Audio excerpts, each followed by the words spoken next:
Acho que eu tô chegando um pouquinho atrasado, foi uma das polêmicas jurídicas aí da semana, essa situação aí da condenação do Danilo Gentili. Vamos falar um pouquinho sobre essa situação e vamos falar também sobre liberdade de expressão? Bem-vindos a mais um Diretas de Direito e eu estou fazendo esse vídeo aqui meio que improvisado. Eu tive que improvisar aqui uma espécie de webcam, um cenário novo aqui, porque eu tô sem os meus equipamentos regulares de gravação, mas acho que eu não podia deixar passar aí porque esse assunto andou, assim, bastante polêmico, bastante discutido, que envolve a minha área, que é o direito e tal. Então vamos falar um pouquinho sobre liberdade de expressão e essa situação aí do Danilo Gentili. Há uma infinidade de forças que são antagônicas, que precisam se equilibrar para que a gente possa, assim, viver tempos prósperos, tempos sadios. E soaria até estranho a gente dizer que liberdade e democracia são duas forças antagônicas que precisam sim ser equilibradas. Soa estranho exatamente porque geralmente as pessoas costumam colocar elas sempre de mãos dadas, sabe? Liberdade e democracia, principalmente aí nos discursos de viés ideológico. Mas a realidade, mais conceitualmente, esses dois são elementos que sim, eles entram muitas vezes em rota de colisão. E o que isso tem a ver com o caso do Danilo Gentili? Isso tem tudo a ver. Como eu não quero ser raso, como eu não quero ser superficial, só dizer, eu acho que é justo, eu acho que é injusto, a gente vai precisar falar um pouquinho sobre democracia, depois a gente vai precisar falar um pouquinho sobre liberdade, para daí entrar na questão específica dele. Então eu peço que vocês acompanhem esse vídeo com calma, com paciência, são argumentos que talvez vão demorar um pouquinho mais, o vídeo vai ser um pouquinho mais longo, mas eles são necessários para que no final dessa discussão você possa, concordando ou não, porque eu não peço a concordância de ninguém, eu só tô aqui para explicar, mas que você possa entender que essa situação ela é muito complexa, muito difícil de você estabelecer certinho quem é que tá certo, quem é que não tá certo, e também para você de repente parar aí de ficar chamando todo mundo de gado ou todo mundo, sabe, de burro, só porque de repente tem uma visão contrária à que você tem. Bom, hoje, como eu falei, tô improvisando um negócio novo, eu tô na frente do notebook aqui gravando, então eu preparei o roteiro, eu vou tentar falar meio que de acordo com esse roteiro que eu preparei. Não sei se vai dar certo ou não, vai ser um jeito um pouco diferente de falar, mas vamos nessa, tá? Bom, vamos começar falando de democracia.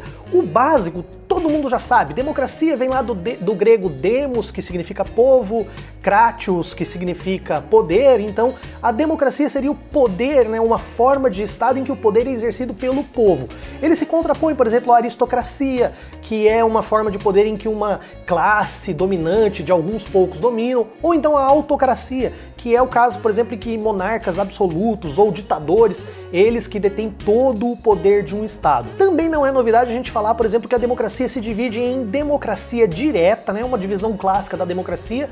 A democracia direta é aquela em que as pessoas exercem diretamente o poder que elas têm dentro de um Estado, e a democracia representativa, que você vai exercer esse poder por meio de representantes que você vai eleger. Bom, a nossa Constituição, ela basicamente traz o conceito antigo lá, o conceito praticamente literal de democracia. Ela diz que todo o poder emana do povo, e também ela diz que esse poder vai ser exercido nos termos da lei diretamente. Nos casos de plebiscito, lei de iniciativa popular, referendo, também assim é uma coisa interessante que pouca gente fala, no caso dos tribunais do júri, quando você é um jurado, você está exercendo o papel jurisdicional do Estado, então você está atuando como poder judiciário ali, você está sentenciando, você está dizendo, né, basicamente, definindo o destino de alguém, e também indiretamente, que é a maior parte do poder do Estado que a gente tem, por meio dos nossos representantes aí no poder legislativo e no poder executivo. Então, se a gente disser que o poder é exercido aí por meio dos representantes e que nós podemos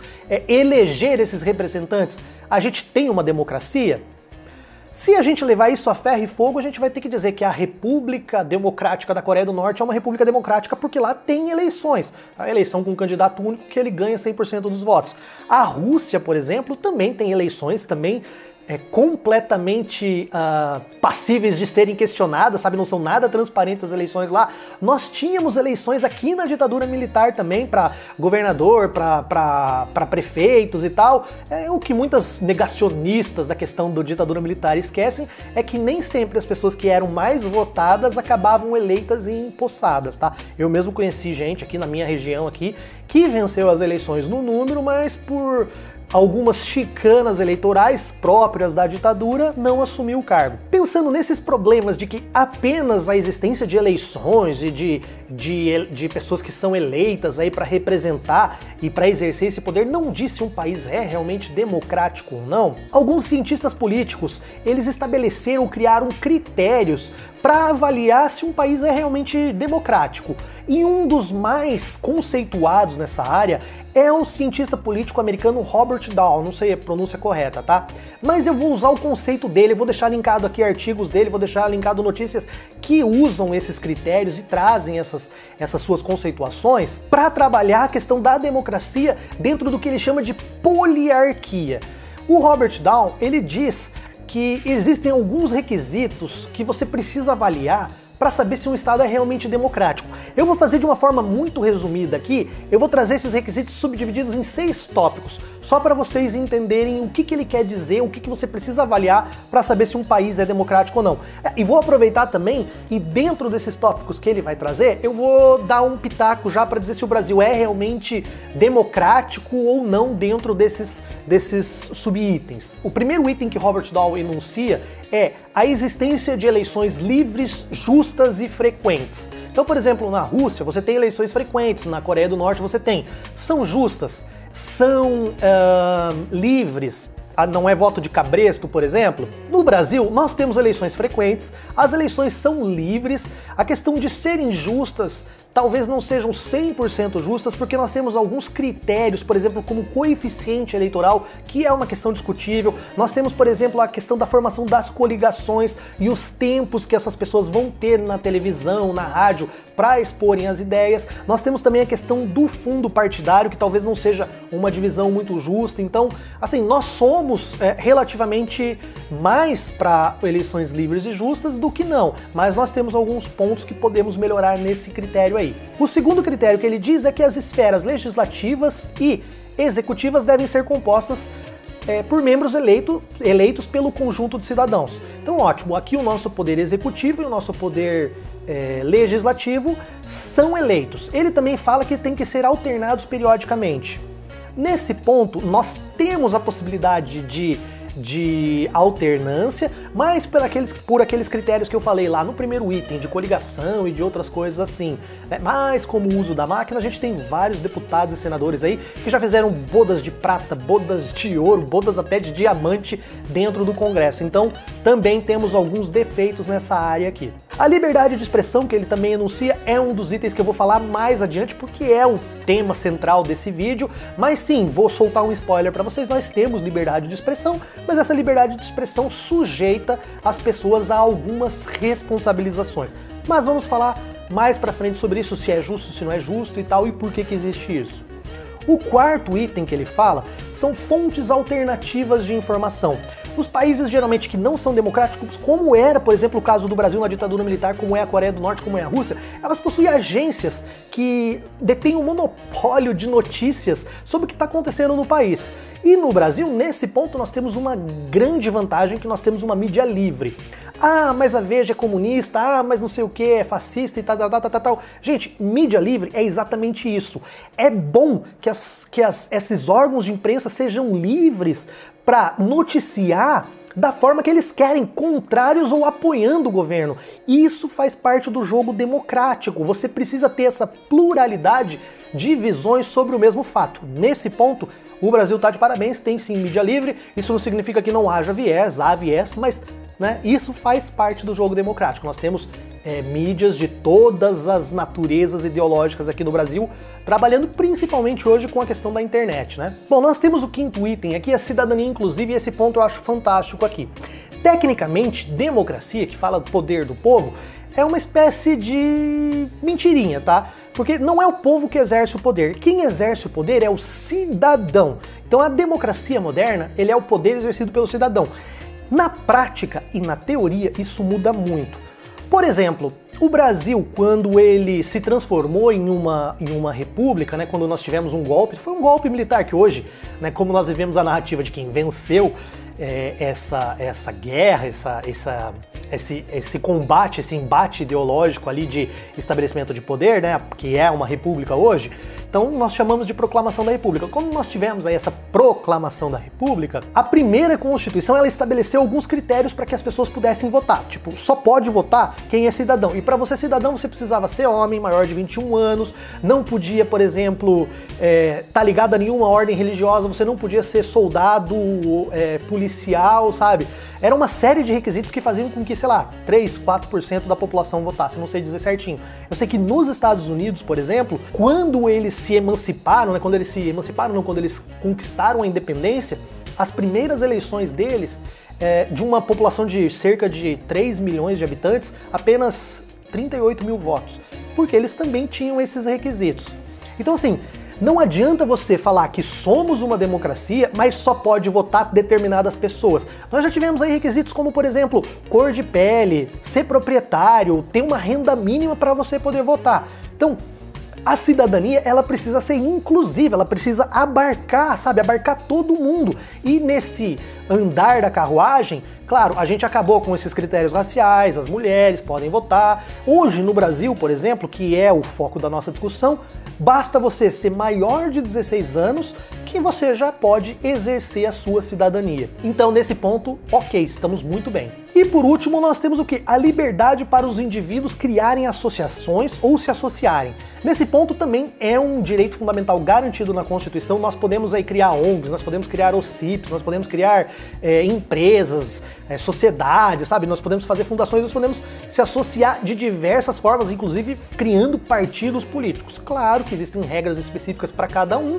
mas é só você preencher esses requisitos, é só você correr atrás ali que você tem toda essa liberdade. Você só não pode o quê? Formar uma organização criminosa, um grupo paramilitar, essas coisas desse sentido. Ok, com base nesses 6 critérios, então, diversas entidades organizam rankings e estipulam ali quais países são mais democráticos ou não. A The Economist, que é uma revista britânica super tradicional e tal, ela tem um dos rankings mais bem aceitos, mais conceituados com relação à democracia. Usando esses critérios do Robert Dahl e mais alguns outros critérios e subcritérios e tal, ela classifica as democracias em democracias plenas, em democracias imperfeitas ou falhas, né? Depende da tradução, flawless democracy. Elas também classificam em regimes híbridos e, por último, regimes autoritários, tá? O Brasil, atualmente, ela é classificado como uma democracia falha e ocupa a 50ª posição com uma nota de 6,97, se eu não me engano. Bom, se a média fosse 7, 3/10 ali eu acho que o professor daria e a gente passaria de ano, né? Mas o rigor britânico, no entanto, exige que só é considerado uma democracia plena os países que têm uma pontuação acima de 8. Eu vou deixar na tela para vocês aí um mapa, né? Um mapa mundi com as corzinhas aí, verde, vai ficando cada vez mais claro, verde e tal. Vocês podem ver o Brasil, vocês podem ver os Estados Unidos e ali na Europa, né, basicamente são os países que têm os melhores índices de democracia e, claro, a Austrália também. Agora que nós falamos sobre a democracia, vamos passar para outro tema que é tão importante quanto, que é a questão da liberdade, tá?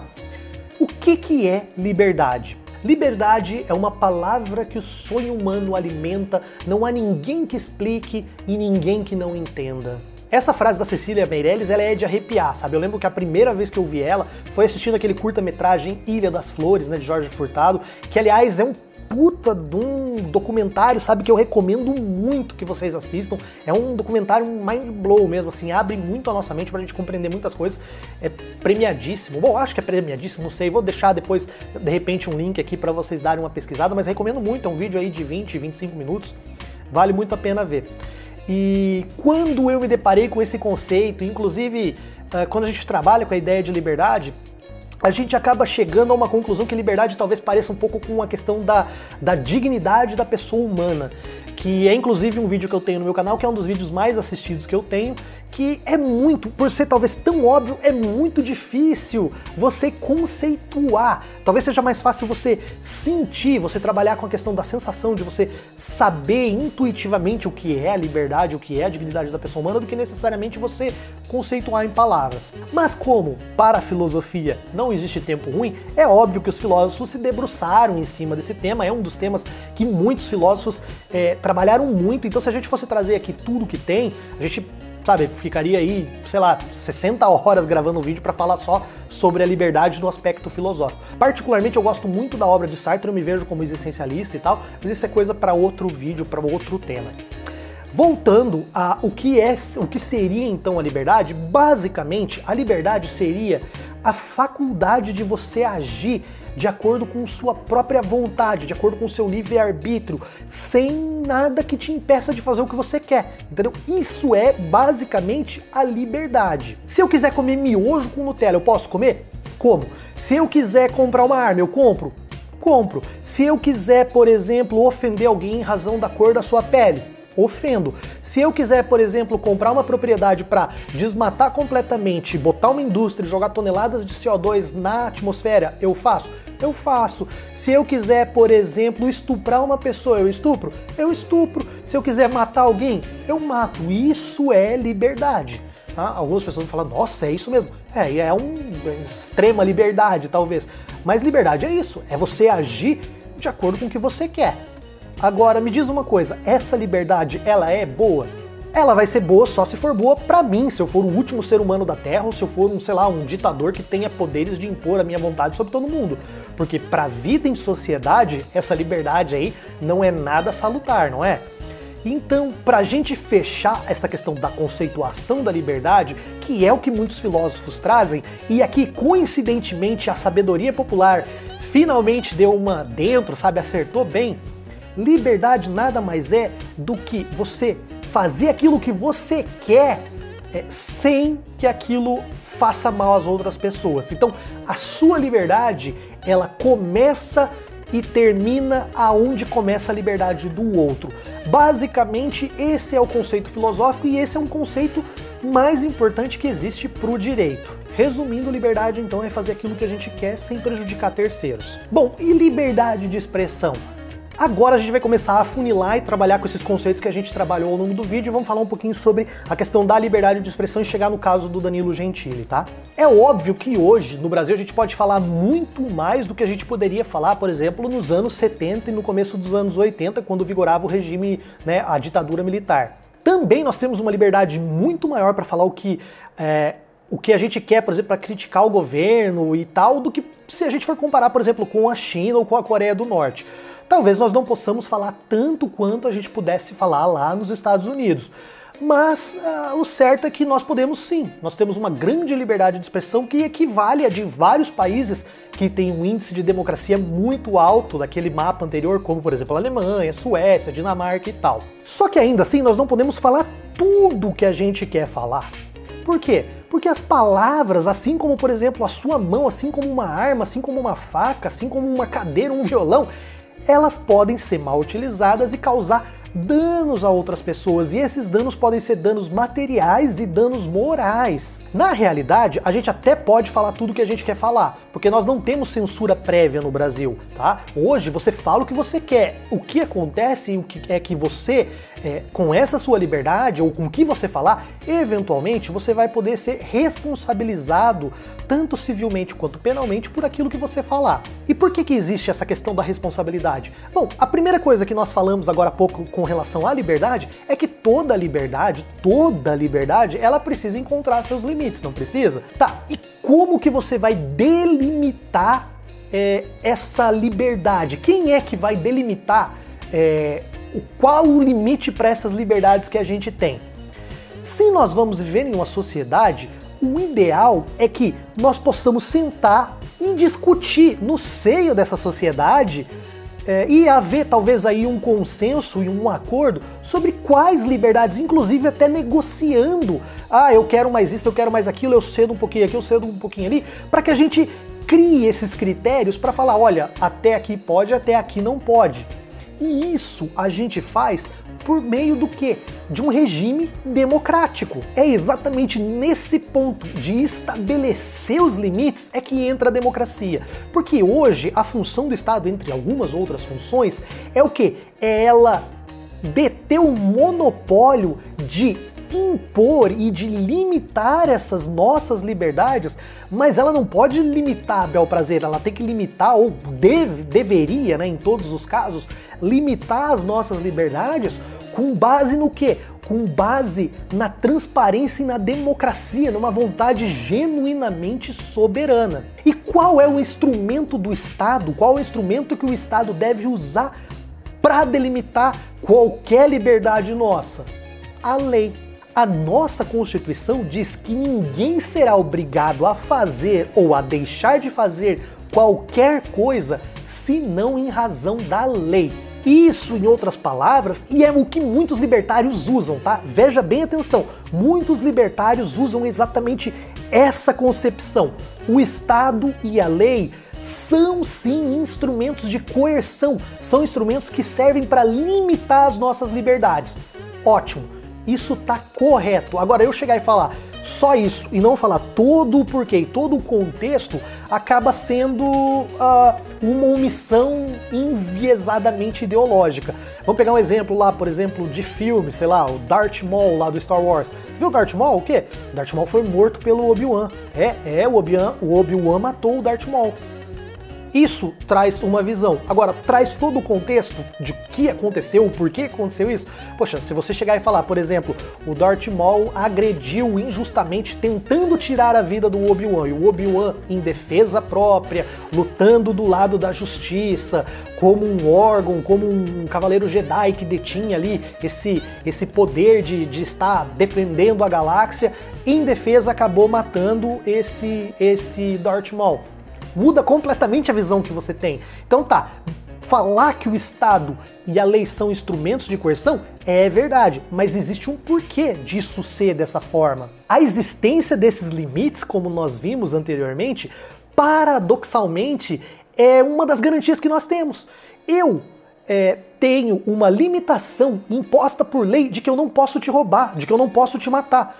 Só que na contrapartida, o Estado garante que outras pessoas não vão me matar ou que não vão tentar me roubar. E caso elas façam isso, elas extrapolem esses limites, é função do Estado o quê? Punir essas pessoas ou obrigar essas pessoas a me ressarcirem eventualmente, né? Porque você pode ser roubado, se você tiver condições, se a pessoa tiver condições, você pode entrar com uma ação também civil e, por exemplo, ser indenizado materialmente daquele valor que você perdeu. Só que como nós estamos falando aí de vida, de patrimônio e tal, é fácil você falar e perceber quais liberdades devem ser restringidas ou não. A liberdade de matar é óbvio que deve ser restringida. Mas nem toda liberdade ela é fácil de se estabelecer, sabe? Existem muitos pequenos atos e muitas pequenas inter-relações entre as pessoas que podem ser prejudiciais na visão de um e na visão de outros não. Então não é fácil você estabelecer quais limites devem ser estabelecidos. E é por isso que entra novamente aqui a questão da democracia. Quanto mais democrático, mais transparente for um país, mais confiança você vai ter de que aqueles limites que estão estabelecidos, eles são bons, são justos e que você vai acabar obedecendo eles. Viver democraticamente, portanto, significa se submeter a essa vontade, né, da maioria, essa vontade soberana. Se vocês lembrarem de Rousseau falava do contrato social e tal, falava que as pessoas elas abrem mão de alguma parcela da sua individualidade, da sua liberdade para viverem em sociedade. Só que, como o próprio Rousseau dizia, essa coletividade, no caso do Estado, ele não pode suprimir, ele não pode matar, ele não pode destruir o indivíduo. Então é preciso, sabe, ter equilíbrio na hora de delimitar essas liberdades. Então vamos voltar novamente à questão da liberdade de expressão, tá? Algumas pessoas elas defendem que não deve haver nenhuma restrição quanto ao uso da nossa palavra. Só que se você não houver nenhuma, se você não impor nenhum tipo de limitação ao uso da nossa palavra, nós podemos cometer os crimes de calúnia, injúria, difamação, que é o objeto do vídeo, nós podemos cometer o crime de instigação ao suicídio, extorsão, ameaça, estelionato, racismo, exercício irregular da medicina, charlatanismo e, sabe, uma série de outros crimes que agora não vou lembrar de cabeça todos, que podem ser feitos somente com o uso da palavra. Você pode convencer alguém a fazer alguma coisa errada, você pode convencer alguém a se matar, você pode convencer alguém a tomar um remédio ou fazer alguma coisa só com o uso da palavra. E daí, tá liberado? Acho que a maioria das pessoas vão perceber que a palavra ela é um instrumento perigoso, sim, dependendo de como você usar. Então, não, tá bom, vamos sim colocar alguns limites ao uso das palavras. E quais limites nós vamos colocar então? Basicamente, o que vai sobrar pra gente e o que é o objeto de polêmica são os crimes contra a honra, que é a ofensa pessoal, a questão da injúria, da calúnia e da difamação, tá? Só para abrir um parênteses rapidamente, a calúnia é o crime que você comete hoje pela legislação quando você atribui a uma pessoa a prática de um crime. Você chegar e falar assim, você viu fulano? Ele roubou a casa de tal. Eu sei que ele roubou, mas ninguém tá sabendo ainda e tal. Então você tá caluniando aquela pessoa, você tá atribuindo a ela a prática de um crime que ela não cometeu. Isso pode trazer graves danos a uma pessoa. Imagina que você fala, por exemplo, para fulano, olha, fulano de tal, ele estuprou a sobrinha. Cara, às vezes, e isso já é caso que aconteceu de gente que foi acusada injustamente de crimes dessa natureza que não aconteceram. Isso pode destruir a vida de uma pessoa, sabe? A pessoa pode até ser morta, como é o caso que já aconteceu de pessoas serem espancadas e serem mortas por algo que elas não cometeram, tá? A difamação é você falar mal de uma pessoa para outra, atingindo a honra daquela pessoa. Então você chegar e falar assim, você viu o fulano? Ele tá saindo com outra pessoa lá, e tá traindo a esposa e tá... Sabe, você tá atribuindo coisas que mancham a honra da pessoa, mas que não são necessariamente crimes. E a injúria é a ofensa pessoal, é você xingar a pessoa diretamente, seu filho da pá, você vai tomar no pi, então é isso aí basicamente que é a injúria. E aí é que entra muitas, mas muitas pessoas, talvez não a maioria, muitas pessoas acham que não deveria existir nenhum desses três crimes. Algumas acham que, por exemplo, poderia existir só a calúnia, outros acham que a calúnia é difamação, mas muitas pessoas acham que esses crimes não deveriam existir porque elas limitam a liberdade de expressão. Outras pessoas, e aí basta você dar uma olhada que você vai ver que esse assunto não é unânime, tá longe de ser unanimidade, a discussão é muito grande, então, sabe, chegar e falar assim que isso é um absurdo quando, sei lá, 50% da população acha que é, outros 50% acha que não é um tanto quanto precipitado. Mas o fato é que muitas pessoas acham que isso não deveria ser crime e outras pessoas concordam que isso deveria ser crime. Pra gente entender por que existem essas figuras de um crime, a gente precisa falar o porquê que você cria, né, o caso do crime.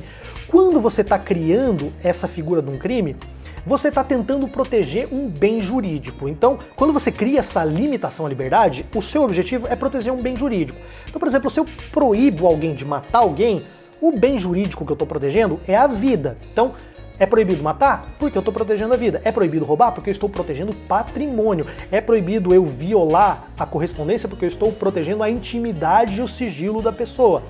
Então, cada crime, ela tem como objetivo proteger um bem jurídico. E a calúnia, a injúria e a difamação, elas visam proteger um bem jurídico que é a honra. Ah, mimimi, a honra, sim. Cara, é verdade, tem gente que tá cagando e andando pra honra. Tem gente que acha que a honra não vale bosta nenhuma, principalmente se for a honra de um político, tá? Outras pessoas, por outro lado, não pensam assim, nem todo mundo pensa assim. Tem muita gente que coloca a honra, por exemplo, acima da própria vida. Tá, não vou nem falar de samurai que se matava e tal. Cara, mas tem muita gente, por exemplo, que, ela é traída e ela mata o companheiro, principalmente homem. O que tem de homem que mata a esposa porque, nossa, aquilo é uma mancha na minha honra. Alguns, claro, vão ali no momento de cabeça quente, mas tem gente que pensa na honra dela perante a sociedade. Ele vai e mata a esposa. E alguns até se matam depois, porque não conseguiria viver com aquilo. Então, a honra, sabe, pra muita gente, tem muita gente que fala, eu sou da época do fio do bigode, a minha palavra vale mais que tudo e tal. Pra muita gente, a honra tem um valor subjetivo maior que um patrimônio. Cara, você, por exemplo, preferiria levar, por exemplo, você tá na frente de um shopping cheio de gente, alguém chegar, gritar, dar um tapa na tua cara e sair. E você ficar olhando aquilo e todo mundo olhando pra você, a vergonha que você vai passar e tal. Ou você, por exemplo, preferiria que alguém furtasse, sei lá, 30 reais da sua carteira sem você perceber. Ali você teve a honra ofendida e o patrimônio ofendido. Cara, tem gente que pagaria os 50 reais pra não passar um carão na frente de um monte de gente, entendeu? Então, a honra não é assim uma coisa que todo mundo tá de acordo. Tem gente que defende a honra, tem gente que tá cagando e andando pra honra. Então, basicamente, esses três crimes, eles visam então o quê? Proteger a honra das pessoas. Vamos chegar então agora no caso específico do Danilo Gentili, tá? O Danilo Gentili, aí, ele parece que teria feito alguma piada, alguma coisa com a Maria do Rosário. E a Maria do Rosário, ela enviou uma notificação extrajudicial ali da Câmara, alguma coisa assim. Talvez aí tenha até sido errado, né? Ela poderia ter feito pessoalmente, porque a notificação extrajudicial é um pedido extrajudicial, óbvio, é entre pessoas particulares, não é uma coisa que tem força de obrigar ninguém a nada. Essa notificação extrajudicial é um pedido para que você, poxa, apague essa piada e vamos terminar essa treta por aqui, como se fosse uma espécie de tentativa de se conciliar. E ele fez uma piada mais grave ainda, rasgou, esfregou no saco, sei lá, e teria chamado ela de puta.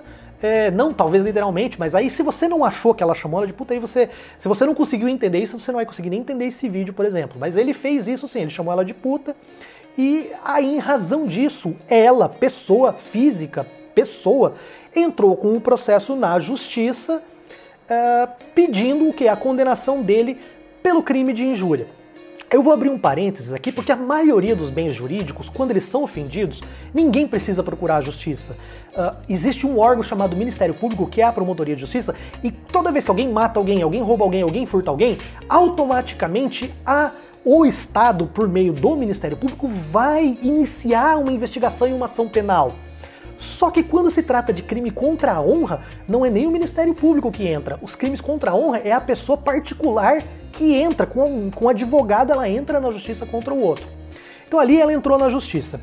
Nesse ponto aí, se eu não me engano, algumas pessoas falaram, né, que ela teria recebido uma moção de censura e tal. Eu tentei pesquisar na internet, e inclusive aí foi até uma discussão que eu tive até com o Easy até me zoou no Twitter e tal, porque, vou até deixar a imagem aí, porque ele disse que ele recebeu uma moção de censura e que ele estava sendo, portanto, censurado, tá? Pelo que eu entendi, ele recebeu um voto de censura da Câmara, não, do Senado, numa situação de uma outra piada. O que ele recebeu da Maria do Rosário, foi uma notificação extrajudicial. O que eles me zoaram e tal é que quando eu disse que no Brasil não tem censura, e você não tem censura no Brasil porque a censura é algo que é feito prévio, é um filtro que existe para que a pessoa não publique ou para que a pessoa não se manifeste. O que nós temos no Brasil é diferente. Você tem a liberdade de se manifestar, mas se você exceder esses limites que foram fixados dentro de um regime democrático, você vai ser responsabilizado. Ah, mas o documento que ele recebeu era moção de censura ou voto de censura. Bom, a palavra censura, ela, além de significar impedir alguém, a censura no dicionário também tem o significado de desagravo, sabe, de reprovação, de que eu não gostei. E o voto de censura que a Câmara faz, o Senado faz, o que uma empresa pode fazer, que a Ordem dos Advogados pode fazer, no caso ela chama de voto com um negócio de desagravo, se eu não me engano, é tipo um não curtir público. Falar assim, ó, nós não gostamos dessa piada e achamos ofensivas. Estamos chateados com isso. Isso é moção de censura, ela não tem nada a ver com a censura prévia. E nesse ponto aí ele até me zoou e tal, mas acho que depois ele deve ter percebido que esses conceitos não são muito semelhantes. Mesmo o Easy é um cara sensato, eu acompanho muito os vídeos dele, não é uma pessoa que eu concordo com tudo, mas é uma pessoa exatamente que, mesmo quando, por exemplo, eu acho que nós vamos ter opiniões divergentes, eu vou e assisto os vídeos dele porque ele expõe muito bem, ele traz uma visão mais sensata e fundamentada de um outro lado. Em outros assuntos a gente concorda e tal, beleza. Inclusive, até um abraço pro Easy, eu acho que ele não vai ver esse vídeo, né, o Easy é um cara gigante. Eu até acho que ele me zoou naquela situação ali, porque eu comecei a discutir com ele e meu perfil é pequeno, meu canal é pequeno, ele deve ter pensado, poxa, esse deve ser só mais um troll de internet aí que tá querendo zoar. Enfim, ele até falou que ia fazer um vídeo, eu até aguardei o vídeo dele pra ver, pra comentar aqui essa situação. Porque o Easy, no caso, ele manifestou que ele acha um absurdo você ter essa situação dos crimes de responsabilidade penal, né, na questão de ofender a honra das pessoas. Mas, voltando ao caso, depois que ele recebeu, rasgou e tal, ela entrou com um processo. No início desse processo é ofertado à pessoa uma transação penal. O que é uma transação penal? É uma espécie de acordo assim, fala, gente, ó, tá aqui a Maria do Rosário, tá aqui Danilo. Ela acusou você de fazer isso, você está sendo acusado disso. Vocês querem encerrar esse processo? Danilo, você quer encerrar esse processo aqui sem você ser condenado, sem nada? Pagando, por exemplo, uma indenização? É como se fosse uma espécie de acordo essa transação penal. Ele não aceitou, foi com o processo até o fim e agora ele foi condenado. Tecnicamente, Tecnicamente, essa condenação ela vai de 1 a 6 meses, se eu não me engano, de detenção. Tá? O Danilo Gentili é réu primário, então essa pena diminuiria e tal. Só que, se você faz isso contra funcionário público e se você faz essa injúria de uma forma que isso alcance muitas pessoas, como é o caso da internet ou do programa de televisão, não sei onde que ele foi, que ele fez aquilo certinho, a pena também se agrava. E aí, nesse caso, a juíza ela aplicou a pena de 6 meses e 28 dias de detenção. Ela exagerou na quantidade, principalmente nesses 28 dias, porque acima de 6 meses ela impediu que ele pudesse entrar com uma suspensão do processo e tal. Apenas até 6 meses você poderia entrar com uma suspensão, mas é umas questõezinhas técnicas. Mas a juíza ela fez de propósito para impedir isso. E outra coisa que ela fez também, que é um absurdo, é que nessa condenação do Danilo Gentili, ela estipulou a pena de detenção em regime semiaberto. Regime semiaberto, via de regra, você aplica apenas acima de 4 anos até 8 anos, né? Então você tem assim, até 4 anos é regime aberto, em que a pessoa, ela pode ficar em casa, ou ela... Eu não vou falar todos os detalhes porque muda muito de situação para situação, mas você não ficaria na cadeia. O semiaberto, geralmente é naquelas colônias agrícolas em que você pode trabalhar, você pode sair, você não está sendo vigiado, você tem uma liberdade maior, e os fechados são os presídios mesmo. Ela estipulou um semiaberto, que ali é um absurdo. Essa sentença é realmente absurda. E eu vou abrir um parênteses aqui. Eu acho que essa sentença vai ser reformada. Não sei se ele vai ser realmente absolvido, mas com certeza vai ser pelo menos minorado e ele não vai preso de jeito nenhum. Isso aí eu tenho certeza absoluta. Bom, o fato é que existe um limite estabelecido em lei e esse limite foi desobedecido, tá? Eu vou fazer aqui uma analogia para vocês. Imagina, por exemplo, vocês sabem que as pessoas podem ter armas em casa desde que elas respeitem alguns critérios, tá? E você só pode ter essa arma em casa. Aí você vai, atende todos os requisitos e tem arma em casa. Aí você pega essa arma e sai com ela num carro para dar, sei lá, um susto em alguém. Chega lá e dá uns tiros pro alto e vai embora. Você tinha o direito de ter arma em casa? Tinha. Mas você extrapolou esses limites e você acabou usando ela na rua de uma forma irregular. Então você vai responder criminalmente, além de você perder o direito que você tem de ter aquela arma. Ainda usando essa analogia, é perfeitamente compreensível, principalmente que as pessoas que estão na mídia, que estão se comunicando no dia a dia, que são grandes comunicadores, como é o caso do próprio Easy, como é o caso do Rafinha Bastos, do Gentili, do Cauê Moura, por exemplo, que eu vi. É óbvio que essas pessoas, elas vão expressar um receio, elas vão ser contrários ao uso dessa limitação, à existência dessas limitações, porque as palavras são as armas dessas pessoas e ninguém quer perder suas armas, seus instrumentos de trabalho. Por exemplo, se você é um policial, você não vai querer que você deixe de andar armado para andar com um cacetete, é ou não é? Só que também a sociedade não quer que o policial ande com um fuzil, com a bazuca nas costas, né? Vocês viram o que aconteceu aí, essa questão, por exemplo, do Exército no Rio de Janeiro, uma questão lamentável, muito pior do que essa situação do Danilo Gentili aqui, mas é uma questão que não tem nem que falar juridicamente. Aquilo lá foi uma execução sumária que teria que, condenar todo mundo lá, mas isso é um assunto que eu vou falar em outro momento, tá? Todos os dias pessoas são condenadas por estarem fazendo coisas agressivas, assim, ofensivas a outras pessoas. O problema é que, nesse caso, atingiu um humorista de repercussão nacional e a vítima era uma política, tá? Isso significa que a liberdade de expressão está em risco? Cara, não. A liberdade de expressão, ela tá aí para restringir você, para impedir você de ofender outras pessoas. Mas a liberdade de expressão, ela existe para garantir que você tenha toda a liberdade do mundo para você ofender ideias, ofender políticas, ofender escolhas, ofender votos, livros, argumentos, quadros, filmes, jornais, novelas. Cara, você pode falar mal do que você quiser, você pode falar mal do cristianismo, você pode falar mal de correntes filosóficas, você pode falar de tudo. Mas você não precisa ofender as pessoas. Você tem que saber separar a pessoa da obra ou do argumento da pessoa. Fazer charge, ofender religião, sabe? Isso não é e nunca vai ferir a liberdade de expressão. Isso é liberdade de expressão. Posso achar o último filme do Spielberg uma bosta, mas eu adoro outros filmes. Eu tô falando mal do Spielberg? Não. Agora, é óbvio que, por exemplo, se eu falar mal da obra de uma pessoa ou se eu falar mal da religião de uma pessoa, as pessoas não vão se ofender?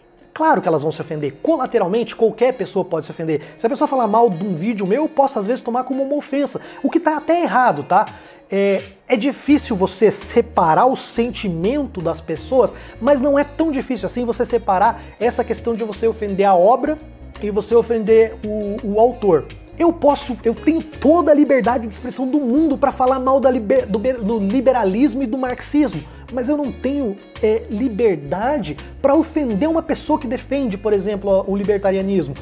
O Rafael Lima, por exemplo, eu não gosto, eu não concordo com as ideias deles, mas eu acho ele um cara bacana, acho um cara sensato, um cara educado, um cara muito polido e inteligente, mas eu não concordo com as ideias que ele propaga. A mesma coisa, por exemplo, com a Sabrina, do Tese 11. Eu adoro assistir os vídeos dela, ela é uma pessoa muito inteligente, eu aprendo muito, eu acho a questão do marxismo e do comunismo maravilhosa, mas eu não concordo com tudo que ela fala e posso, de repente, atacar alguns pontos, eu tenho liberdade, eu só não posso falar mal dela, porque daí eu estou exercendo, ou eu estou excedendo, na verdade, a minha liberdade de expressão.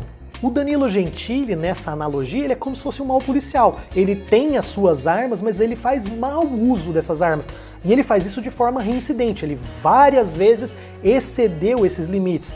E em várias situações ele foi processado e não foi condenado. Por quê? Porque essa ofensa ou essa charge, ela ficou dentro da liberdade de expressão. E em outros casos ele extrapolou. Agora, as pessoas estão com medo e elas pintam até, isso que é raso e superficial, um cenário que parece que agora toda crítica, toda charge, ela vai ser censurada, ela vai ser punida, as pessoas vão começar a ser reclusas por causa disso, sabe, uma pitada de teoria da conspiração com distopia, que a nossa liberdade de expressão acabou, nós estamos a caminho da ditadura. Gente, não, cara, não exagere, não tá acontecendo isso, isso foi um caso, nós não modificamos ainda os limites da liberdade de expressão, dentro dos limites que existem desde 1940, são esses limites que é a injúria, a calúnia, a difamação, ele não excedeu, outras pessoas não excedem isso aí no dia a dia, ele excedeu um limite que está aí desde 1940, então, sabe, não é esse alarde todo, é muito agir como o Olavo de Carvalho age agora, querer pegar essa situação para dizer que está caindo, a nossa democracia está ruindo e tal, isso é um exagero. Inclusive, a razão de eu ter trazido até aquele mapa lá para vocês dos países mais democráticos do mundo é que se você, por exemplo, pegar a Suécia e a Alemanha, que são dois dos países mais democráticos do mundo, a liberdade de expressão ela encontra limitações às vezes até maiores do que você encontra aqui no Brasil. E são países extremamente democráticos. Então, nós temos que refletir muito sobre essas liberdades que nós temos, sobre como essas liberdades são construídas no seio da democracia. É válido você achar que não deve ser crime? É válido. Então vamos discutir essa limitação, essa liberdade, ela deve continuar existindo ou ela não deve continuar existindo? Mas fazer com que a existência dessa liberdade e a punição de uma pessoa seja o sinal do fim dos tempos, aí é um completo exagero. Então, basicamente é isso que eu queria dizer no vídeo de hoje, sabe? Eu não tô pedindo pra você concordar, porque nem eu falei se eu concordo ou não com a existência disso. Eu tô falando sobre o que existe hoje e sobre como isso foi construído democraticamente. Desde 1940 nós tivemos um monte de legislatura, sabe? Dentro de liberdade, dentro de democracias, dentro de ditaduras, e em inúmeros momentos, e a qualquer momento, até hoje mesmo, pode ser modificado isso, pode ser revogado, e até hoje nenhum dos representantes eleitos retirou isso. Então não é uma coisa, não é antidemocrático. Agora, por exemplo, amanhã ou depois nós temos hoje um congresso um pouco mais liberal na economia, talvez, né? Como não é liberal nos costumes, acho que não vai não. Mas se eles quiserem, por exemplo, eles podem simplesmente abolir, nós vamos ter que nos adaptar a uma nova visão que também vai ser democrática e se passar a conviver, de repente, com essa possibilidade de ser ofendido gratuitamente, sabe? Então, basicamente, pessoalmente, eu acredito que deve sim existir limites à liberdade de expressão. Os limites que nós temos hoje não são antidemocráticos, eu acho que são bons, mas eu sou completamente contra a pena de prisão, a restrição da liberdade por uma ofensa pessoal. Isso eu acho um exagero mesmo, sabe?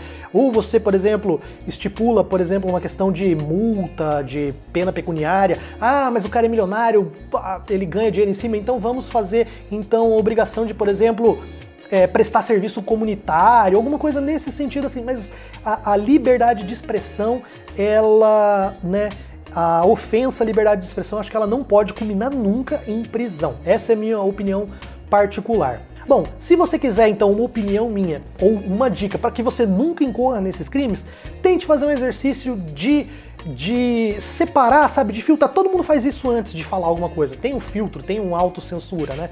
Pratique a sua autocensura e pense, se eu falar isso, eu vou estar ofendendo uma ideia, uma coisa abstrata, ou eu vou estar ofendendo a pessoa em si? Eu quero falar mal do cristianismo, eu posso? Eu posso falar mal. Eu quero falar mal de um cristão em específico. Pensa bem. Se você souber separar, tiver isso em mente, você não vai incorrer nesses crimes, tá? Então basicamente é isso que eu queria dizer, o vídeo ficou enorme, obrigado aí por terem assistido, quem assistiu até o final. Se você não é inscrito no canal, se inscreva. Hoje eu tô fazendo um vídeo um pouco improvisado aqui no cenário improvisado. Se você gostou, compartilha aí. Eu vou deixar aqui o conteúdo desse texto, desse vídeo, meu que eu fiz em forma de artigo lá no Medium. Dá uma olhada também. E é isso aí, a gente se vê no próximo vídeo. Galera, valeu, obrigado!